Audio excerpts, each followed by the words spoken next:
Hi friends, இப்போ வந்து என்னன்னு பார்த்தீங்கன்னா, நாங்கள் வந்து சாப்பிட ரெடி பண்ணிகிட்டு இருந்தோம். எங்கள் அம்மா வந்து பார்த்தீங்கன்னா பாட்டு பாடிட்டுருக்காங்க. எங்கள் அம்மா எவ்வளோ அழகாக பாட்டு பாடுறாங்கன்னு சொல்லி நான் உங்களுக்கு லைவாக கூட்டிகிட்டு போய் காட்டுறேன். வாங்க போய் பார்க்கலாம். சத்தம் இல்லாமல் அமைதியாக நான் போகிறேங்க.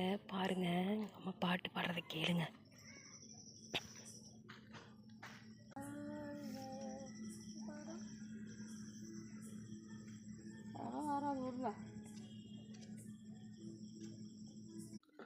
எங்கள் அம்மா வந்து நான் போகிறதுக்குள்ளே பாட்டு பாடி முடிச்சிட்டாங்க. சரிங்களா, நானும் ரொம்ப நேரம் நின்று பார்த்தேன் பாட்டு பாடுவாங்கன்னு, பாடவே இல்லை. இன்னொரு நாள் வந்து பாடும்போது கண்டிப்பாக நான் உங்களுக்கு வீடியோ எடுத்து போடுறேங்க. அப்படி பாடுவாங்க எங்கள் அம்மா. நல்லா அழகான ஒரு இனிமையான குரல் கேட்க உங்களுக்கு தான் கொடுத்து வைக்கல. சரிங்களா, இன்னொரு வீடியோவில் நான் கண்டிப்பாக எடுத்து போட்டுறேன். பாய்.